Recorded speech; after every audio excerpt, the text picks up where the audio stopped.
तारीख़ इंसानी ने हजारों जंगजू देखे, लाखों बहादुर देखे। सिकंदर आजम हो या चंगेज खान, उनकी तलवारें खून बहा सकती थी मगर दिलों को फतह नहीं कर सकती थी। लेकिन सहराए अरब की जलती रेत से एक ऐसा अजीम इंसान पैदा हुआ जिसकी शुजाअत को न सिर्फ जमीन वालों ने बल्कि आसमान वालों ने भी तस्लीम किया। एक ऐसा बहादुर जिसकी तलवार ज़ोफ़ल्कार जब मैदान में निकलती तो बड़े बड़े सरदारों की सांसें रुक जाती। एक ऐसा हुक्मरान जिसके पास दुनिया की दौलत थी मगर उसने सादा खुराक को तरजीह दी। आज हम इस अजीम शख्सियत की तारीख का मुताला करेंगे जिसका एक ही नाम है शीर खुदा, फातिह खैबर, हैदर करार, हजरत अली इब्न अबी तालिब। ये कहानी सिर्फ एक जंगजू की नहीं बल्कि इश्क और कुव्वत की ऐसी मिसाल है।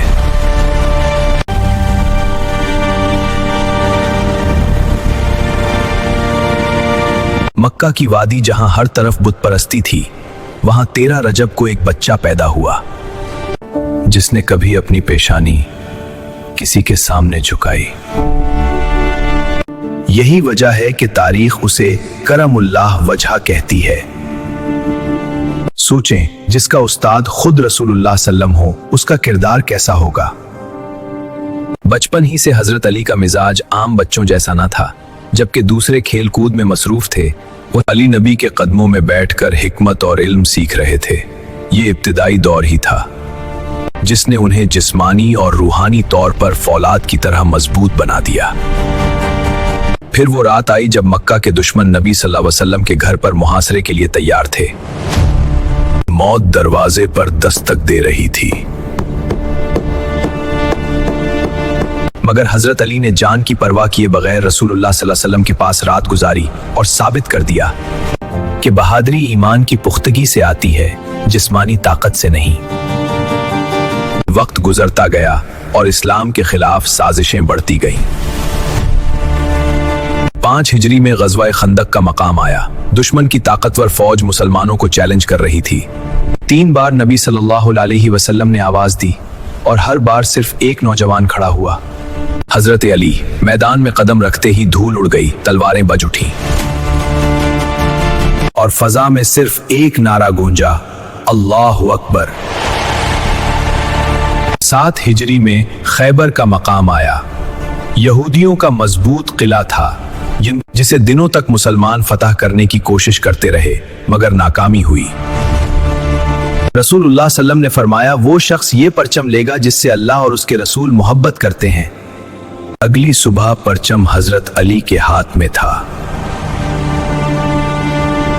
उन्होंने अपने नंगे हाथों से किले के भारी दरवाजे को खींचा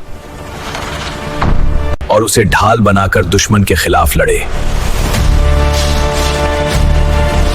हजरत अली सिर्फ जिस्मानी ताकत के मालिक नहीं थे बल्कि इल्म और हिकमत के भी सरदार थे। रसूलुल्लाह सल्लल्लाहु ने फरमाया, मैं इल्म का शहर हूं और अली उसका दरवाजा है। हजरत अली का किरदार हमें यह सिखाता है कि बहादुरी जुल्म करने में नहीं बल्कि मजलूम का साथ देने में है। चाहे खैबर का मैदान हो या कूफा की मस्जिद, हजरत अली का किरदार हमेशा हक और इंसाफ का इल्मबरदार रहेगा। सलाम हो शेर खुदा पर। अगर आपको ये दास्तान पसंद आए तो वीडियो को लाइक करें, कमेंट्स में सुभान अल्लाह या अपनी अकीदत का इजहार करें और मजीद मालूमाती वीडियोस के लिए हमारे चैनल को सब्सक्राइब करें। अल्लाह हम सब का हाफिज व नासिर हो। अस्सलामु अलैकुम व रहमतुल्लाहि व बरकात। बहादुरी ईमान की मजबूती से आती है। इल्म और हिकमत ताकत के साथ चलना जरूरी है। हकीकी ताकत मजलूम की मदद और जुल्म के खिलाफ खड़े होने में है और हर इंसान के लिए हक व इंसाफ की राह पर कायम रहना असल कामयाबी है। सलाम हो शेर खुदा, फातिह खैबर, हैदर करार, हजरत अली इब्न अबी तालिब पर, जिनकी जिंदगी और किरदार हमेशा हक, अदल, इल्म और ईमान का अलंबरदार रहेगा। अल्लाह या रसूल सल्लल्लाहु अलैहि वसल्लम ईमान रखता है तो वीडियो को लाइक या कमेंट करे। अल्लाह लखे। या चैनल को सब्सक्राइब करे। अल्लाह आपका हमू नासिर होगा इंशाअल्लाह।